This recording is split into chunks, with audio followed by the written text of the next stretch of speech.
We're continuing with Chapter 5 of The Ultimate Evil, an investigation of America's most dangerous satanic cult by Maury Terry.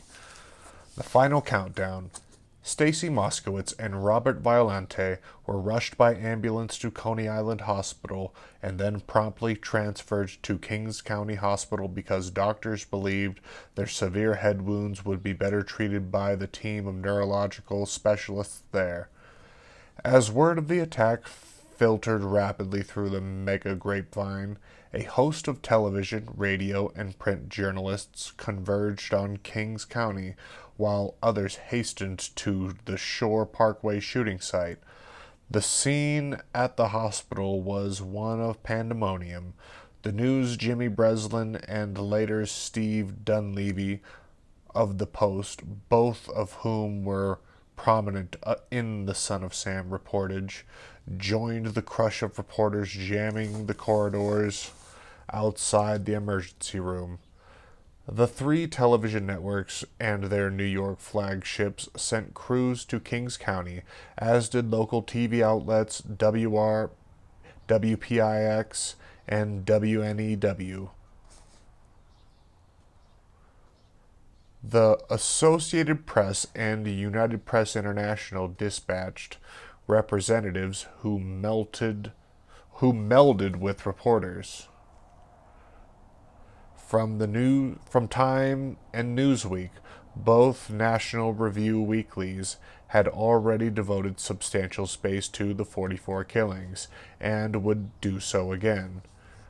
Radio reporters from more than a dozen stations also arrived, along with staffers from the New York Times, Long Island's Newsday, New Jersey's Bergen Record, and other newspapers. Even the European press was represented by members of several publications' New York bureaus. On the fringes stood the victims' families, overwhelmed by fear for Stacy and Robert and stunned by the sudden media explosion. The Moskowitzes and Violantes were on the precipice of shock and collapse. Hospital administrators recognized the precarious situation and directed the couples to a more private area. Still bedlam reigned. Behind the curtain, in nearby emergency room, Stacy. Okay, I'm not crazy. That's lightning. No, wait. I think my phone's just tripping out. It's not lightning.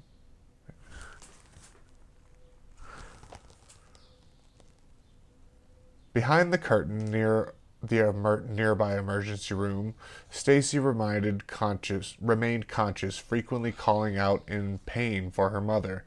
Nessa ran to her daughter's side, but aides gently escorted her from the room. Baby, you'll be okay, the anguished Nessa called back over her shoulder. Stacy's right eye was swollen shut and the lid was morbid black and blue. Before the doctors could operate, they first had to control her bleeding. Dr. William Schuchart, chairman of the neurosurgery department, was reached at his Westchester home by Ahmet Oygar, chief neurological resident, after he and Dr. James Shahid conducted a preliminary examination of Stacy. Schuchart consulted briefly with his colleagues, then dressed and drove to Kings County to direct the operating team. Meanwhile, Violante was wheeled into surgery. His left eye was completely shattered, but specialists Dr. Jeffrey Friedman hoped to save his life and, if possible, also preserve a degree of sight in the right eye. An agonizing death watch, which through the media presence would be observed by an entire nation, had now begun. At the same time, the NYPD was enraged in a mad scramble. The Omega Task Force members, who could by now count every jagged sidewalk crack in Queens and the Bronx, were preparing to shut down for The evening when the news of the shooting had arrived at the operations headquarters at the 109th Precinct at Queens at about 2:50 a.m. At first, Omega Commander Timothy Dowd discounted the attack as "Son of Sam's." He simply refused to believe the murderer would thwart the dragnet and strike in Brooklyn, even though the parked car setting was indicative of the 44 caliber killer's modus operandi. But Dowd was persuaded, and when detectives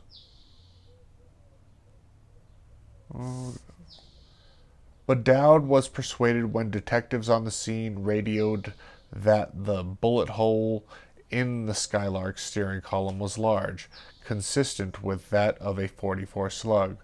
Only then did Dowd react. In total, nearly an hour elapsed before a decision to set up roadblocks at the bridge and tunnel exits from Brooklyn was communicated to the field.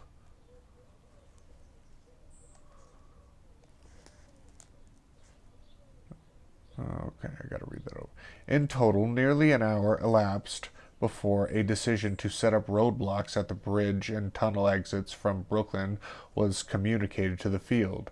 An advisory regarding the yellow Volkswagen was also transmitted, as at least two neighbors who lived near the shooting site told the detectives of the VW's flight from the top of the park. Grim-faced cops, revolvers at the ready, halted cars for more than 2 hours at various bridges and tunnels, scanning drivers' faces, trying to spot a gun on the floor or back seat, looking for anything that might indicate the man behind the wheel was the murderer. It was all in vain. Other detective teams had a dozen of the department's top suspects under surveillance, and as the night wore on, the depressing news became apparent. All were accounted for. None were near the shooting scene, and frustration exploded. Two detectives parked outside a high-priority suspect's home, heard the shots fired, report over the Omega Force's special radio. They'd been investigating the man for weeks, sticking closer to him than his wife's mother. He'd elude them that night of the shooting at Eliphas, and they'd caught 50 pounds of hell for it. Now they were positive he was in his house, but they had to make sure. What if he'd evaded them again and gone back out a window? The cops rang the bell. No answer. Maybe he had slipped away, gone to Brooklyn, and done the shooting. The detectives knew they'd be pounding the pavement in Staten Island. They rang the bell. Now there were sounds and movements inside. Revolver drawn, one of the detectives stepped away from the doorway. Then the door opened and the sleepy, somewhat inebriated suspect stood in front of them, and the other detective promptly punched him in the mouth. Anger and frustration.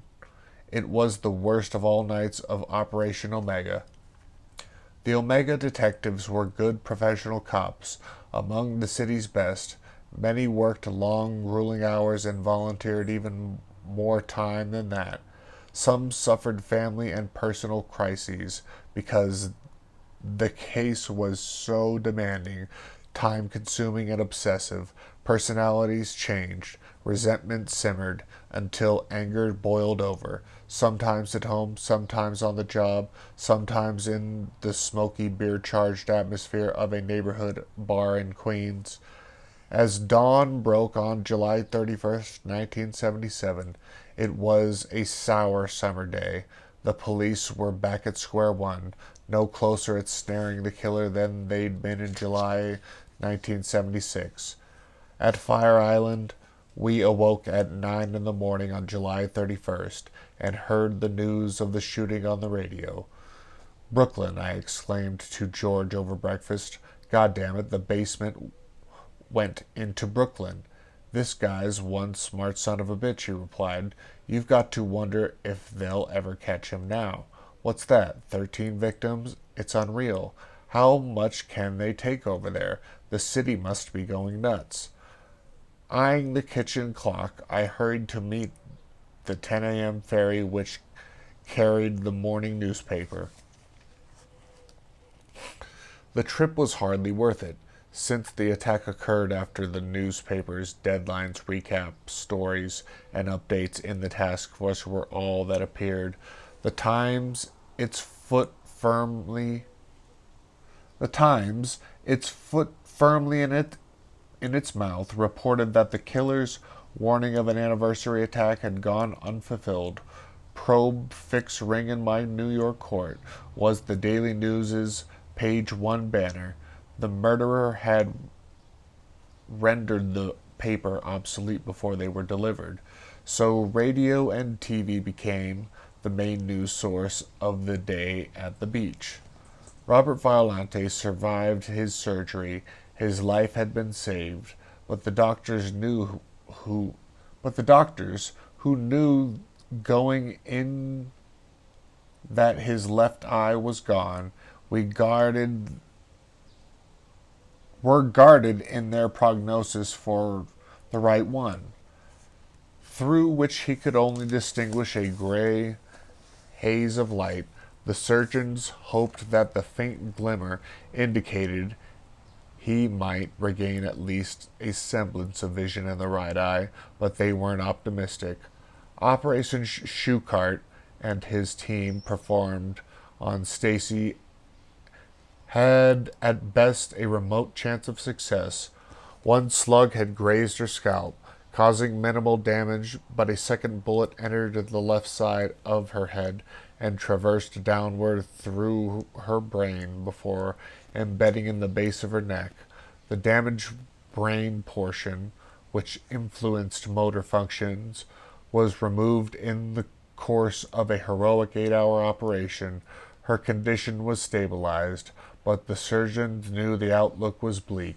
Later that night, it was reported that Stacy was returned to the operating table.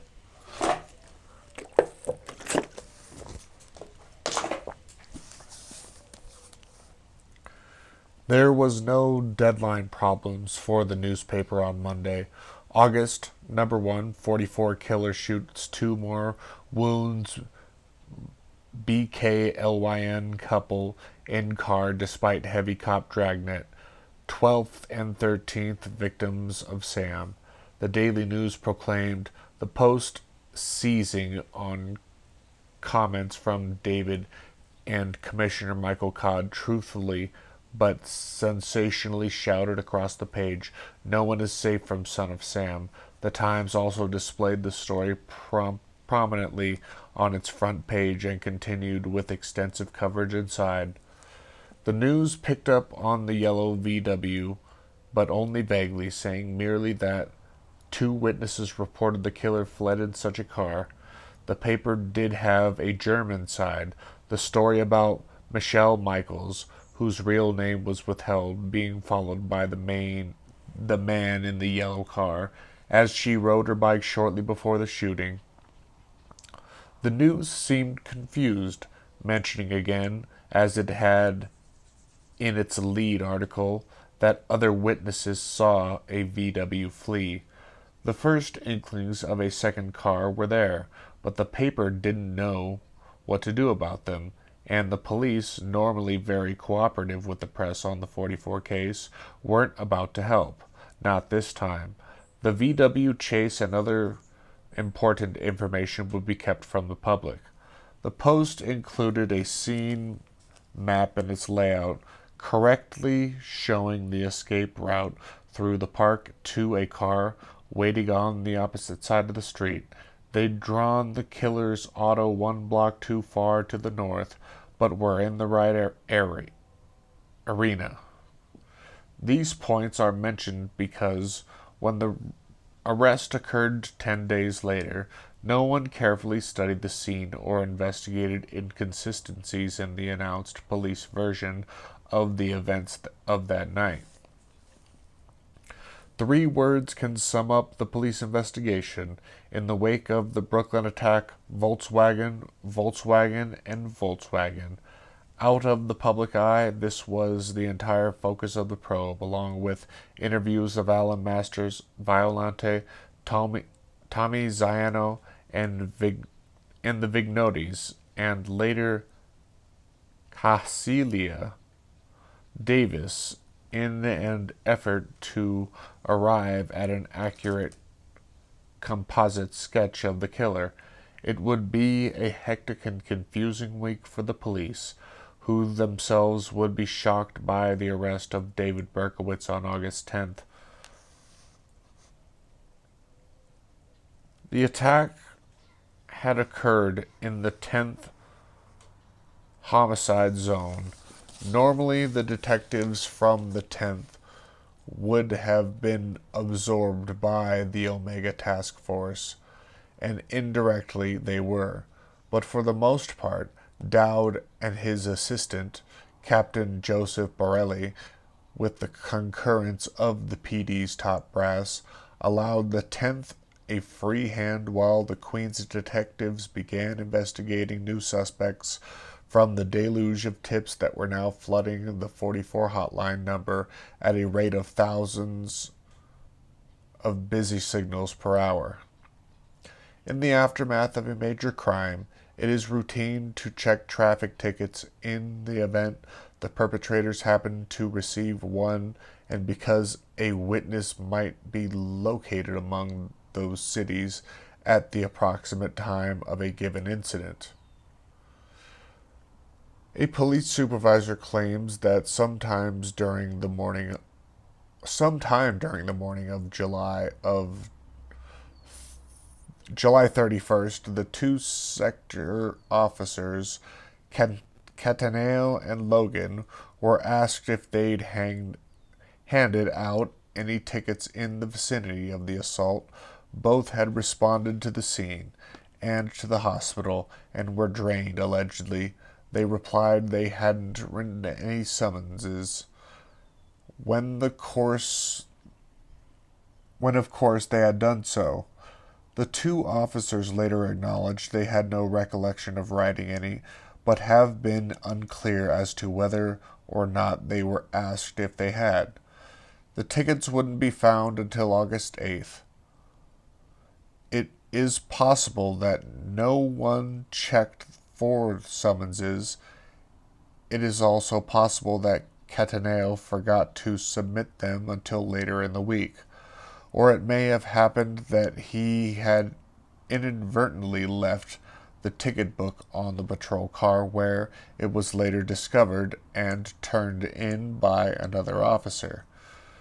Whatever it would be, Mrs. Casilia Davis, who would alert the police to the fact that summonses indeed were written on her block shortly before the shooting. David Berkowitz certainly knew tickets were issued. He had one back in Yonkers in the same day, July 31st. Berkowitz calmly sat down, opened his checkbook, and in a clear, steady hand wrote check 154 from his account at the Dollar Savings Bank in the Bronx. The draft was made out in the amount of $35 payable to Parking Violation Bureau, New York City, to satisfy the hydrant infraction noted on summons number 749069532.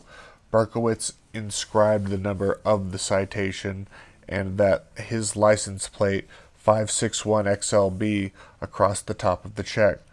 Berkowitz's action would seem to be uncharacteristic one for a so-called mad, salivating, demon-possessed monster.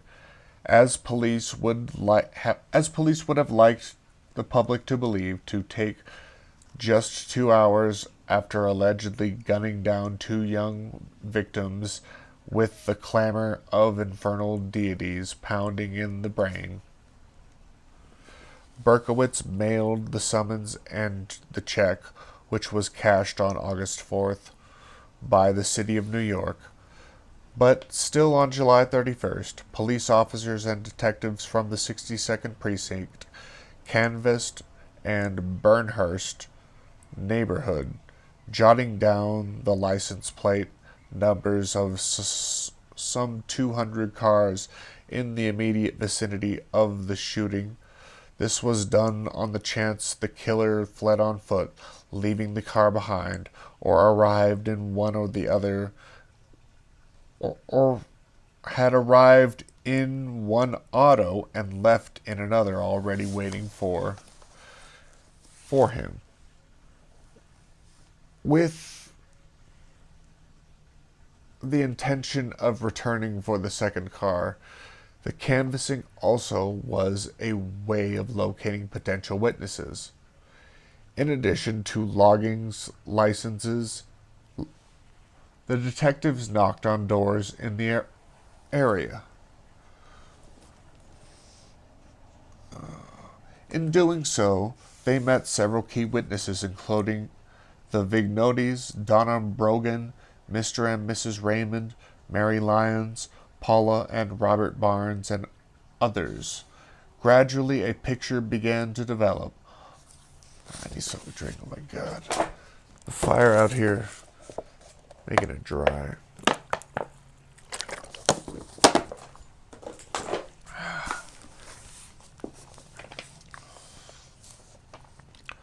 Also, on July 31st, an interesting discovery was made.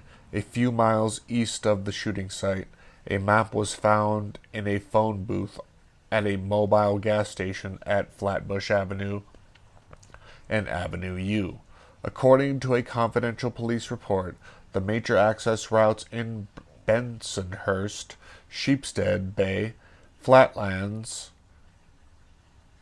Canarsick, and Greenwood Cemetery sections of Brooklyn were outlined in heavy colored ink.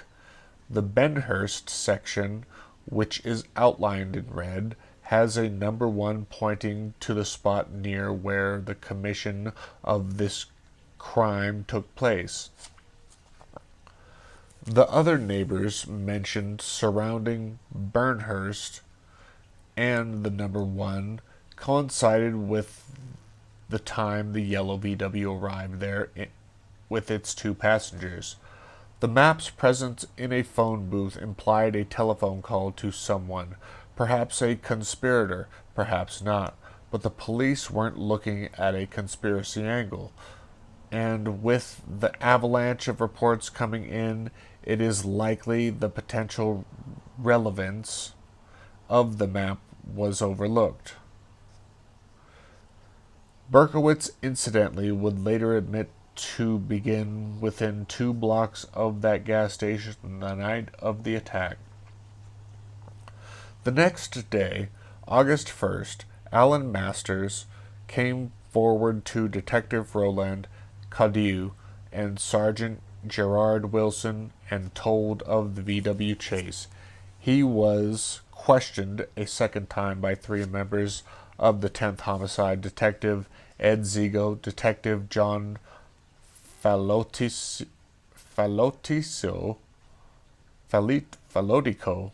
I don't know, and Sergeant William Gardella.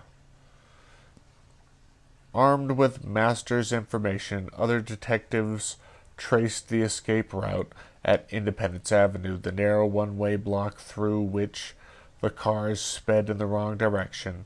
They rang bells up and down the street, seeking witnesses who might have spied the VW or its plate number. No luck.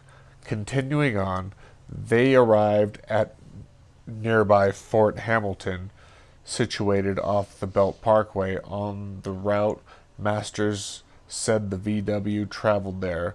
They obtained data on all VW owners with access to the base, as well as to Fort Totten in Queens and Fort Tilden.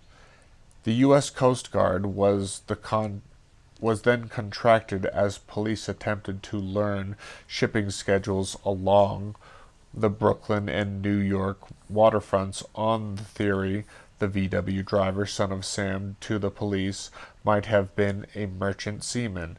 If He was a crewman coming and going with his ship. It could have explained the irregular lapses between 44 attacks. The authorities reasoned. Plus, the VW had indeed escaped along the waterfront. Other reports on yellow Volkswagens were filed throughout the day, and neighborhood residents continued to advise the police as to what they had or hadn't seen.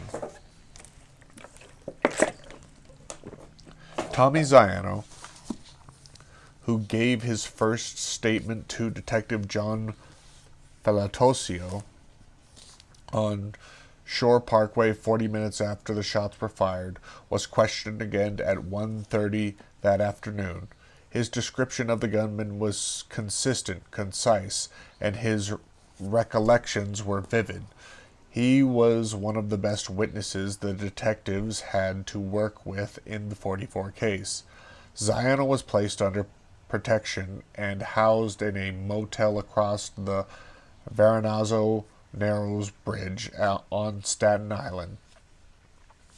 Zian's existence, but not his last name, was leaked to the Daily News by Brooklyn police. The paper referred to him as Tommy Z, adding that he was parked directly in front of Violante and Stacy. Why the police in whispering Ziano's name to the news? Why the police in whispering Ziano's name to the news didn't call him Tommy X is a matter to be questioned. Ziano was known in the area, and the police had no way of being sure that the son of Sam didn't write down the Corvette's license number, which, although the car was borrowed, could have led back to Ziano, and although Ziano was under a police umbrella, the protection wouldn't have lasted indefinitely. After a few weeks, he'd had been his own again and a potential target.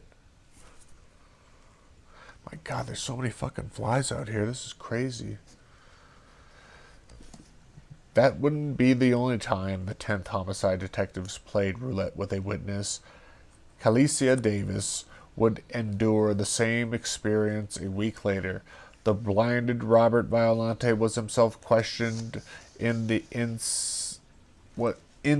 intensive care unit at Kings County Hospital on August 1st. He described the grubby man in the park, but told police he didn't see the gunman as he pulled the trigger. It was busy, eventful day for the NYPD, but the police and the entire metropolitan area ground to a halt late that afternoon when the announcement came that the son of Sam's double assault in Brooklyn had now become a single assault and a homicide. At 5:22 p.m. on August 1st, some 39 hours after the shooting, Stacy's heart stopped bleeding. The Death Day anniversary may have arrived late, but it was observed. The toll now stood at 6 young people dead, 7 wounded.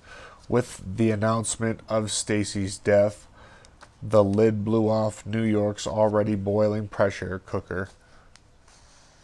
Several incidents of mob violence erupted with crowds attempting to attack suspicious young men in yellow cars or bar patrons who spoke eerily or offensively to teenaged girls.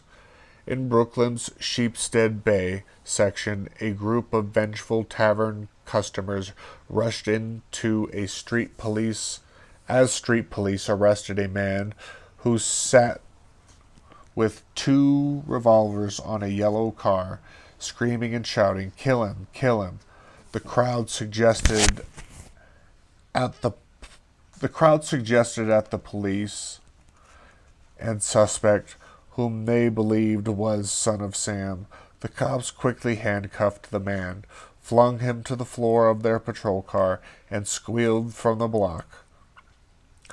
In suburban Mount Vernon, the cemetery incident occurred in which 2 young men dragged an innocent third to his father's grave and attempted to beat a confession out of him in the Bronx and Queens' fearful residence.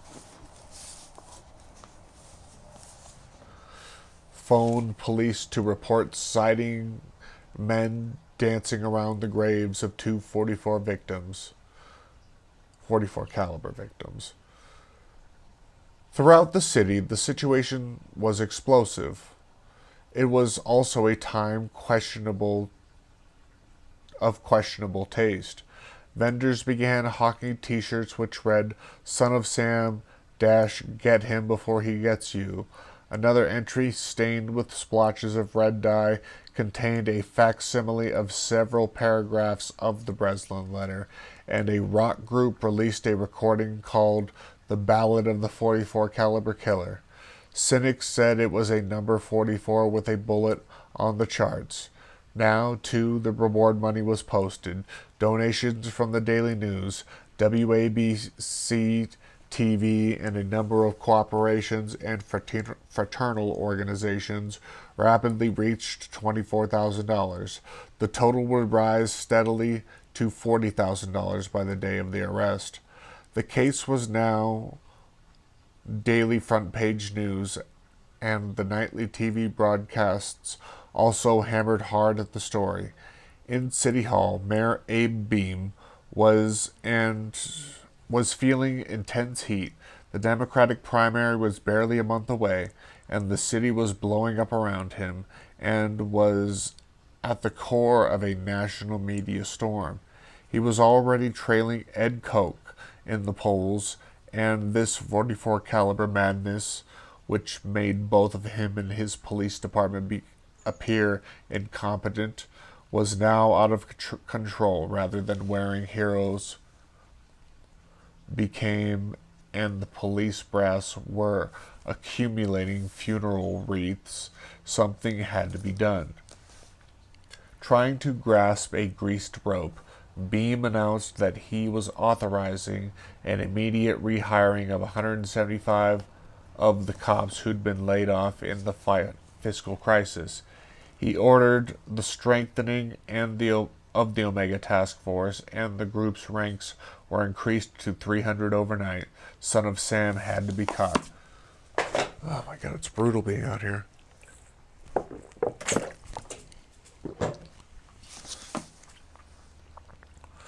For a number of reasons, Tuesday, October 2nd, would prove to be the most pivotal day in the police investigation. As detectives continued to interview Bensonhurst residents, handled telephone tips, and search for the yellow Volkswagen, Cecilia Davis met with her friends, Steve and Tina Barretta, and discussed what she'd seen early Sunday morning. She explained that the previous police sketches didn't resemble the man who passed by her just before the attack. By then, Mrs. Davis realized the long boom and horn she'd heard were the sounds of shots and Violante's reaction to them. She was frightened. She was upset. Her dog, Snowball, or Snow as she called him, was a distinctive white Spitz, the only one in the arena. If the killer decided to eliminate a key witness, he'd have little trouble locating Cecilia Davis. She wanted to help, but she didn't know how to go about it and needed to talk it through with Tina and Steve. The Berettas convinced her she'd be safer speaking to the police than remaining in a fearful silence. Mrs. Davis agreed, and Tina called 10th homicide during the evening of August 2nd. She was remotely acquainted with Detective John Falatosio and asked if he was in.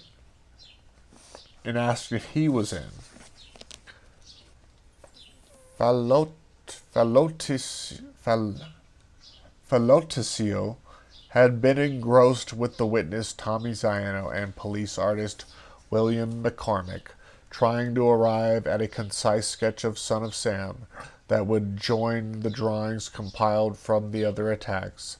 with interviews of Violante, Alan Masters, and the Vignotis, who saw the short-haired man approach the yellow VW already in hand. The detectives were considering it likely that a killer wore a wig. Detective Joseph Stratano, 36, a strapping police veteran of 15 years, advised Tina that Falotisio wasn't available. Tina thought about hanging up, but decided to tell the story of Strano. Strano liked what he heard. Accompanied by Detective Jim Smith, he immediately drove to the Beretta's apartment. There, a nervous Calicia Davis sat waiting. After some small talk designed to allay the widow's fears, Strano began his questioning. A review of his detective division report DD5 reveals that Mrs. Davis told him about the ticketed galaxy and said that she'd barely reached her front door before the shots were fired. The fact that she observed the Ford leave Bay 17th Street before the shooting was inconsequential to Strano, who, like the rest of the NYPD, was looking for a yellow VW. He was much more concerned with the physical description of the man who passed Mrs. Davis on foot at 2:33 and what he appeared to be hiding up his jacket sleeve. After writing down Mrs. Davis' detailed description of what the man on Bay 17th Street was wearing, Strano zeroed in on the subject he was carrying up his sleeve. Mrs. Davis, as Strano's report reveals, thought it was a portable radio, but perhaps a gun. However, Strano then put his own .38 caliber service revolver up his sleeve barrel first, with the butt or the handle facing backward, and Mrs. Davis remarked that yes, it did look like that, and Strano wrote the word gun on his report. But was that a positive identification? Hardly. And why a weapon was supposedly carried in such a bizarre manner by an experienced shooter has never been explained. At the other Son of Sam shooting, and in Brooklyn as well, the killer pulled the .44 beneath a shirt coat or carried it in a bag. That was the modus operandi. Why would this time be different? It is also difficult to believe that Berkowitz would have called attention to himself by blowing his horn and following a police car if he had the infamous bulldog in his possession. And if the gun was under his shirt, as seen by Ziano 2 minutes later, when the killer approached the Violante car, why would he have so brazenly and awkwardly displayed it 2 blocks away? Because he was thinking of shooting Mrs. Davis? No, even in his own muddled confession, Berkowitz, in becoming the man in the park, would recount spying on Stacy Roberts as they rode the swings.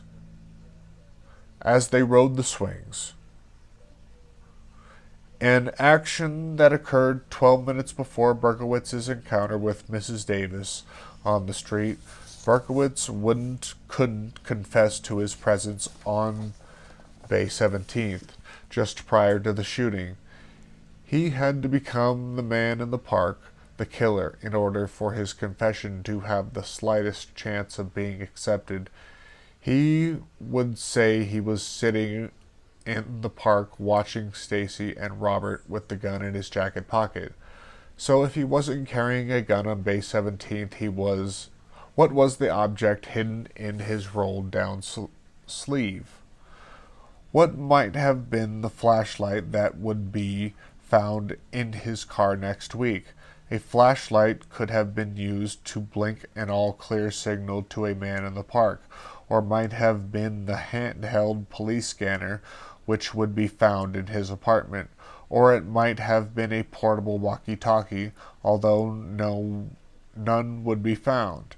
In any case, it is highly doubtful he was carrying a gun, and it appears reasonable to suggest that Mrs. Davis, who originally thought the object was a radio, was strayed by Strano's demonstration. Back at 10th Homicide, Strano filed his report. The detectives in Felotio's camp, who were familiar with Ziono's description of the actual killer, his clothing, and that of the VW driver, thought Strano's witness was off the wall, and when Mrs. Davis's comments about the tickets were discussed, several police were further convinced she was in error. There weren't any tickets. Strano spoke to his witness again. She remained adamant tickets were indeed written. The police didn't believe her. Mrs. Davis threatened to contact the media anonymously and tell the reporters the police refused to search for the summonses. She was frightened and angry. She'd come forward, and now most at 10th Homicide were ridiculing her. But not Strano. This was his witness, his big break. With the approval of his supervisor, Sergeant James Shea, the detective returned to Calicia's apartment the next day, Wednesday, August 3rd. The police artist Bill McCormick. There they began to work on a police sketch. Later, Strano and Mrs. Davis took the first of several shopping tips in Brooklyn, trying to locate a denim jacket identical to the one the man wore. It was fruitless, except that they ultimately learned the coat was similar to those worn by Alexander's security guards. Berkowitz had been employed as a guard by IBI Security. The day ended with the completion of the profile sketch and a promise from Strano that the hunt for the parking tickets would continue. Oh, crap.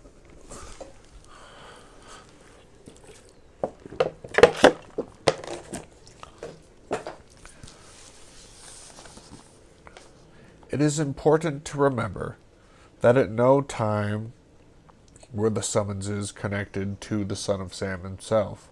Son of Sam was in the yellow Volkswagen at the top of the park, the police believed, not in a Ford 2 blocks away on Bay 17th Street.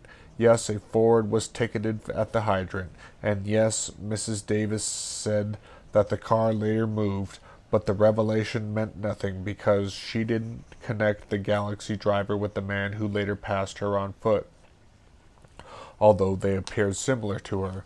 Moreover, she knew the police believed the killer drove a yellow VW.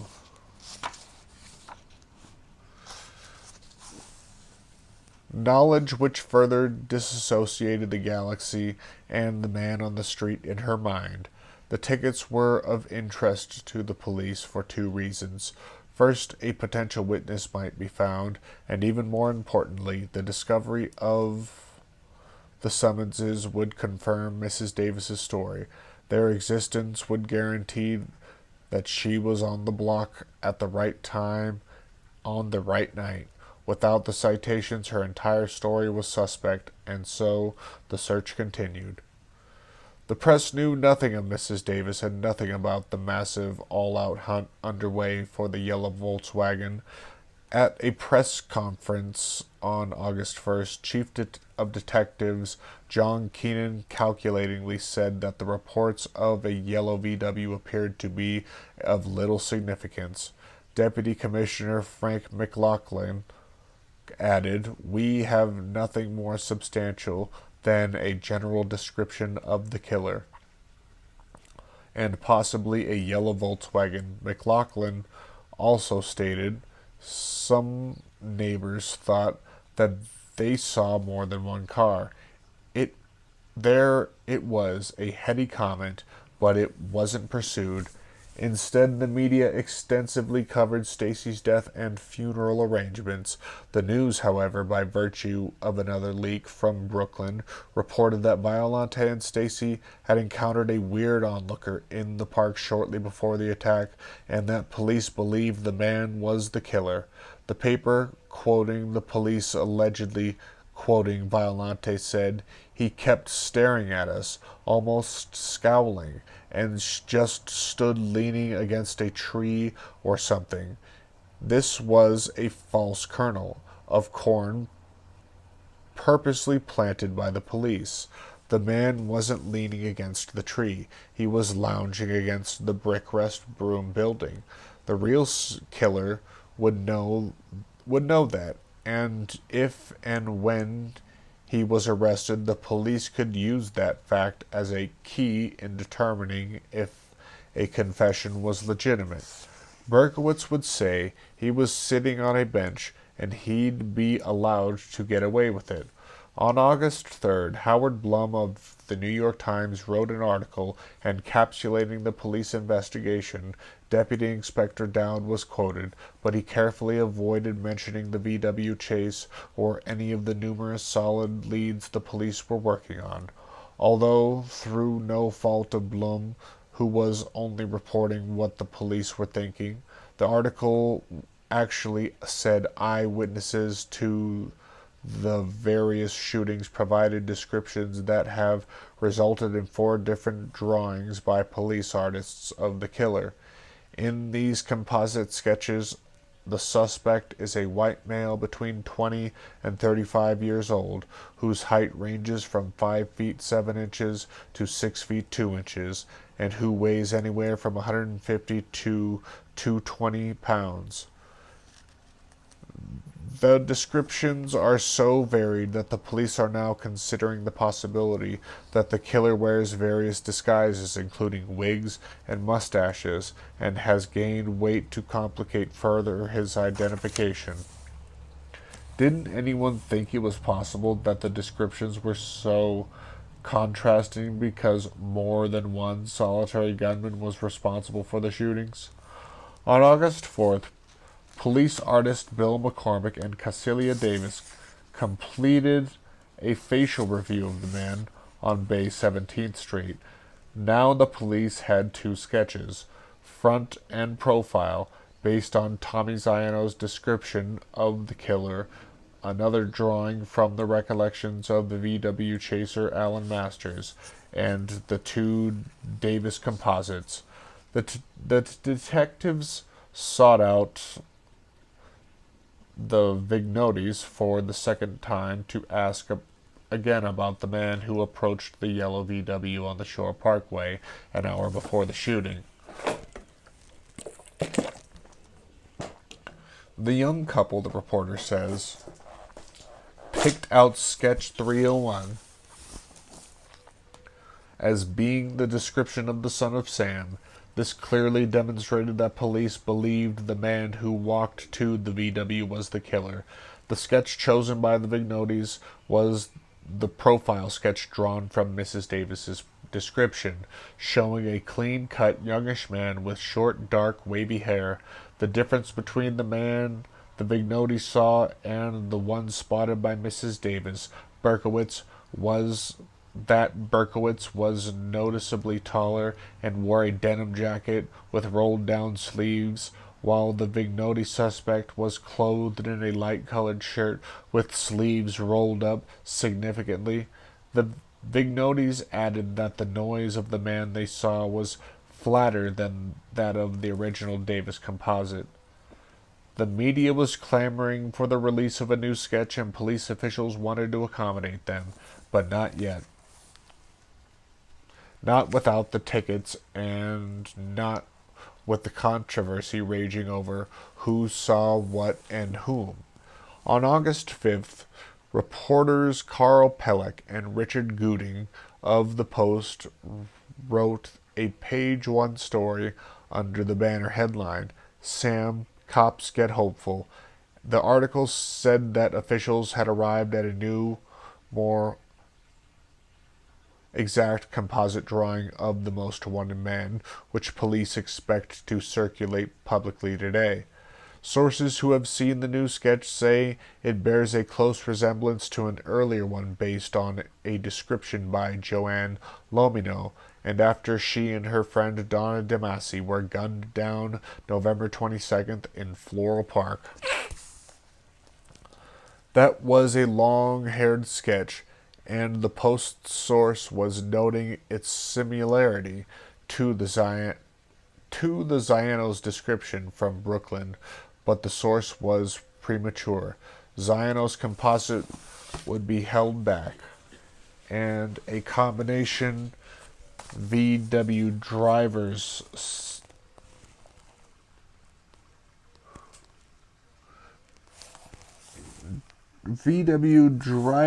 Davis sketch would be released 4 days later, but the article is illustrative of the confusion in police circles at the time. A confusion born of trying to turn two distinct people into one person. In the end, the police decided to believe all the witnesses, but first, they had to develop a proper scenario, and if they had... Oh, shit. That the long-haired sketch and the Post source was noting its similarity, and to the Ziano description from Brooklyn, but the source was premature. Ziano's composite would be held back, and a combination of VW Davis sketch would be released 4 days later, but the article is illustrative out of the confusion in police circles at the time, a confusion born of trying to turn two distinct people into one person. Oh, I can't breathe that out of my nose at all. Can't you tell? Oh my god. Something about all this crazy smoke in the air. Jesus Christ. In the end, the police decided to believe all the witnesses, but first they had to develop the proper scenario and have it fit only one man. Son of Sam, not Sons of Sam. Mrs. Davis wasn't pleased with the flat nose the adjusted composite showed, maintaining it was actually sharper and hooked like an Israeli's. Oh, Jesus. Or an Indian's. But Ziano, Masters, and the Vignotis all said that the nose was flat, and the feature would survive and remain a composite. Oh good, I hear helicopters. Hopefully they got water on them. Berkowitz's nose is pointed, and Mrs. Davis said,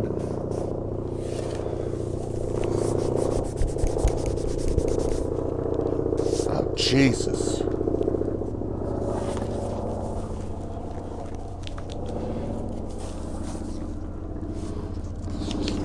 Fuck. Then there was the issue of the killer's hair. The Vignotis and Mrs. Davis each portrayed a man with short, dark, curly hair. Ziano and Masters both totally disagreed. Violante's description of the grubby hippie in the park was similar to theirs. On August 6th, the beautician called the task force in Queens to report the man she'd spotted fleeing the park wearing a light-colored cheap nylon wig. That phone interview helped to settle the matter, although the police already were leaning toward the wig theory. Now, with the beautician's statement, the police thought they had a complete picture. The Vignotis saw the man shortly after he arrived. He was scouting the area and was about to enter the VW, and he spotted them, and he decided he'd better get away from his car. He was not wearing the wig at that time. Later, with the wig on, he was seen in the park by Stacy and Robert. A third police interview with Violante produced the following comment: "It could have been a wig." Then, for some reason, the man wandered over to Bay 17th Street and, with the wig in his shirt, walked past Mrs. Davis returning to the park. He put on the wig, shot the young couple, and fled. The beautician saw him running from the park, still wearing the wig, and it was still in a place when he nearly collided with Masters at the red light up the block. Zino's sketches were withheld, as was that of Alan Masters. Police believed those witnesses and Violante saw the gunman with his wig on and thus prepared to release a short-haired composite instead. But the face would remain that of the VW driver primarily, and the nose would stay flat. And after the arrest, many observers would remark that, with the exception of the hair, the final sketch purportedly Mrs. Davis didn't resemble Berkowitz. It didn't, because the police unknowingly took two men and turned them into one composite. But the fact that they did is yet another example of how certain authorities were that the VW driver was the killer, and the drawing would be released on August 9th, only one day before Berkowitz's capture. Still to be resolved with the issue of the killer's clothing. Zino, Master, and the Vignotis all said the man was wearing a long-sleeved, light-colored shirt with rolled-up sleeves. Violante agreed on the sleeves, but in the darkened park was uncertain as to whether the gunman was wearing a shirt or a denim jacket. Mrs. Davis insisted that her suspect was wearing a dark blue denim jacket with rolled down sleeves, an observation police didn't challenge, since the sleeve which hid the supposed gun was an obvious and critical element in her story. Apparently, the police didn't consider the implications of the scenario they were creating. The killer had worn a shirt and rolled up his sleeves at 1:30 a.m. on the street, and was in the park with sleeves still rolled up at 2:20. But now, 2 blocks away, at 2:33, they were down, and he was now wearing a denim jacket. Then 2 minutes later, the jacket had disappeared, and the sleeves were rolled up again on the light-colored shirt as he pulled the trigger. It is stretching credibility to believe that one man was accomplishing all these wardrobe adjustments, but the fact is the police missed the significance of the sleeves. Strano had written in his report that Mrs. Davis' suspect was carrying a gun. Some detectives didn't believe that, but the brass did, so that Mrs. Davis's man, the killer, and it also made him the VW driver. Beyond that, the police department had concocted a single murderer months before, and that's the way it would remain. To justify their position, Strano told Mrs. Davis the man she saw had a large stomach because he stuffed the wig in his shirt. And after the arrest, then Berkowitz, claiming to be the killer, said no wig was worn, ever. The police suggested to Zino that Berkowitz might have doused the hair with water to make it look long and straight. At no time were there witnesses in contact with one another. None knew the others existed. Zino said to me, "How could Mrs. Davis say he was wearing a jacket? He was definitely not wearing a jacket." Likewise, Violante was astounded. How could she say he looked so neat? I saw a guy who looked like a bum. But after the police combined the description into one sketch, they still waited pending the discovery of the elusive parking tickets, which would substantiate Mrs. Davis's story and her suspect. Meanwhile, the search for the yellow VW was building to mammoth proportions. The Vignotis didn't know the model year of the Beetle they saw by the park when Son of Sam approached it. Neither did Robert or Paula Barnes, who noticed two people climb from the car at about 1:10 a.m. How the police were dealing with the two people is unknown. Maybe Maybe they decided the couple were mistaken about its multiple passengers, or perhaps the police didn't know what to think. In any event, Dominic Spinoza, who was parked on the service road at about 1:25 p.m., was a tow truck driver by trade. The police interviewed him on two occasions, and Spinoza decided the car was either 1972 or 1973 vintage with old New York plates and a black stripe above the running board area. Alan Masters described the VW he chased as a Beetle-type car, but then something happened. It is unclear what it was, but the police, on about August 5th, decided that the vehicle probably wasn't a VW bug at all, but likely a 1973 yellow Volkswagen Fastback. At night and from the rear, the cars were similar in appearance, and a rear view is what most witnesses had. Moreover, with its taillights extinguished, the VWs were the Fastback, which is a few inches longer than the Beetle and has somewhat different trunk configuration, was even more easily confused with the more familiar bug. However, my investigation later determined the car apparently was a bug, a 1971 model, faded yellow in color, and with a front bumper that hung low on one side. But if Fastback was on the scene, it may have been the auto flashing its lights on Bay 14th, or the car that followed cyclist Michelle Michaels.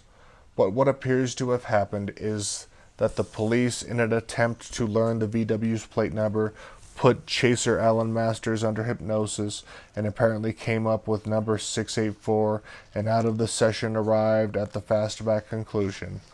On August 7th, police report sums up the details about the car, which also contained a CB radio and a long antenna that were uncovered in the apparent hypnotic experiment. The following functions were performed utilizing printouts available information resources. A. Search New Jersey printout VW 198 combo 4GRU 4GV no fact. Okay, these are just all evidence and police. Okay, there's A. NJ printouts VW. B. NJ New Jersey printouts VW. C. Search New York plates computer. D. Search New York plates computer inquiry. NCIC, a federal crime data bank, is E. F. Hand sketch New Jersey printouts and all beige Tennessee tan yellow or tan yellow described autos of total 200,000 VWs. The following items are in the process of being completed as of this date. The request printouts 1973 Fastbacks, New York DMV, possible 600 to 400,000 autos. Personal observations of each 1973 VW Fastback from New Jersey and New York printouts, possible 900 auto. This was a remarkable document. The police were planning to personally observe 900 VW Fastbacks from New York and New Jersey, an awesome task, in a massive all-out effort to locate the car and the killer. How serious was the NYPD about the yellow VW? The strategy adequately answers the question. The other license plate combinations available were 463, which was observed by the nurse who saw the VW fleeing on 17th Avenue, and 364. The 364 was a number the police apparently ignored because its significance was missed. The 364 was written on the back of an anonymous postcard postmarked in Brooklyn that was mailed to the Moskowitz home on August 4th. It was turned over to the police. The numbers were scrawled in the center of the card. Below them were the words "Son of Sam." It was the exact reverse of the nurse 463 and a common visual interpretation of 684. The police already had, somewhere in these combinations, the key to the actual plate number. But it was already August 7th. The arrest of David Bergowitz was only 3 days away and would occur before the police got very far with the leads on the license plate numbers. And after the arrest, the investigation was immediately halted. In the interim, teams of detectives began to scour the metropolitan area, checking VWs and other small yellow cars whose plate numbers were similar to those reported by witnesses. Other detectives drove to the NYPD's photo bureau, where under job 2361 they obtained several thousand photographs of a yellow VW for possible mass distribution. In the event, the department declined to reveal the entire focus of its case, but the arrest would occur before the pictures were released. It was now August 9th, and the wayward tickets were finally discovered in the 62nd precinct. Officer Cataneo and Logan had written for in the Bay 17th Street vicinity shortly before the shooting. One of those had been slapped on the windshield of a 1970 four-door Ford Galaxy, cream-colored black vinyl roof, New York registration 561XLB, at 2:05 a.m. on July 31st, a half hour before the attack. The car was tagged for parking too close to the fire hydrant in front of 290 Bay Street, a brick garden apartment building in Benhurst, Brooklyn. With the tickets at long last located nearly a week after Mrs. Davis told Strano of their existence, the widow's story was substantiated, and the police quickly released the final composite sketches. When the drawings a young Hispanic males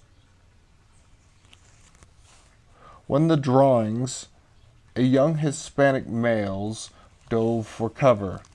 Under the full face sketch bore a resemblance to any number of young men of Spanish origin, and as many observers also noted cynically, the picture looked strikingly like Herman Badillo, a U.S. congressman from New York City. The sketches were at such variance with composites released after earlier .44 caliber attacks that the chief of detectives, John Keenan, held a press conference to disclose the thinking of the NYPD's top officials. Keenan explained the drawings were primarily the result of the recollections of a single witness, which were corroborated by several others. Keenan stated that the NYPD believed the killer had been wearing the wig all along. Son of Sam's new face was spread across the front pages of the city's newspapers.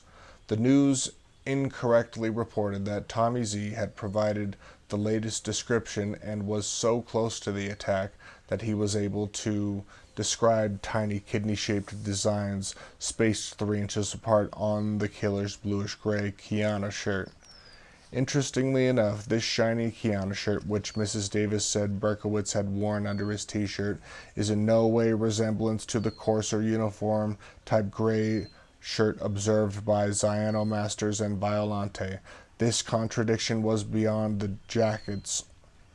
It was behind the jacket off, jacket on, sleeves up, sleeves down discrepancy noted earlier.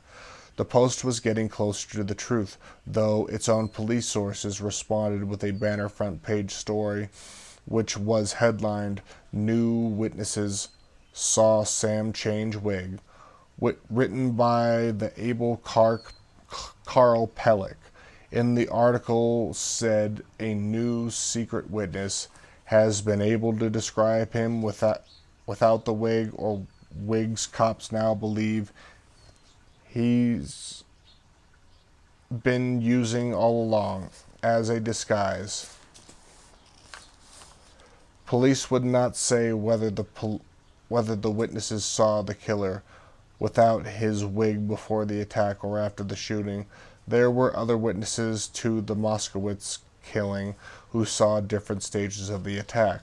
The others saw him as a man with long, disheveled hair, which police now believe was a cheap, light brown wig. 36 hours later, the police department would deeply regret the proclamation when Berkowitz, claiming to be the killer, would assert he never wore a wig. And he was right, he never did. But he wasn't the man who pulled the trigger either. But on the 9th of August, the presumed hunt for the killer's VW continued in earnest. The media knew nothing about it. In fact, knew none of the details which led to the NYPD's conclusion about the wig. If the press had been aware of some of these facets, the arrest of Galaxy driver David Berkowitz might not have been so readily accepted as the total solution of the case. But the media and public were misled with the secret aspects of the investigation now revealed. This much can be said about David Berkowitz as the lone .44 caliber killer. For Berkowitz to have been the slayer of Stacy Moskowitz, the entire hierarchy of the NYPD and the total thrust of the monumental investigation had to have been 100% wrong. Keenan's press conference was over. The sketches were on the street, and tomorrow was coming. And to Detective James Justice, the night of August 9th was shaping up in routine fashion in the offices of the 10th Homicide in Brooklyn's Coney Island section. Justice was a veteran detective who was normally assigned to the Brooklyn robbery, but he was temporarily pitching in at the 10th during the Sam investigation. Working the evening shift, Justice was looking at a computer printout which listed the owners of the cars on Bay 17th Street the night of the shooting. It was Justice's job to contact the car owners to ask if they'd seen anything of value while in the neighborhood. Dialing the phone, Justice eliminated 2 of the owners, and at about 7 p.m., he typed up a DD5 number 271. A great deal of false information would later be released about events this night, and some would exaggerate and distort them for obvious but insidious reasons. But here was actually what happened. The typewriter Justice wrote, subject, investigation as to the possible witness to the case. Number 1, the check of summonses served in the area of this crime disclosed. There were 4 served there as follows: 2100 hours, 262 Bay 17th Street, registered Robert E. Donaldson of 21st Street, Staten Island. B, 2100 hours, 262 Bay 17th Street. New reg, not in computer as of this date. 205 hours, 290 Bay 17th Street. Registered to David Berkowitz of 35 Pine Street, Yonkers, New York. Phone 914000. Yeah, probably fake. Check R.E. Donaldson disclosed that owner is deceased on the auto was being used by the son of Mrs. Donaldson. The son was alleged to have been in a party in Brooklyn on the night of the crime. Son's name in James. Son's name is James, date of birth 1353. A message was left thereat for the son to contact this command regarding the case.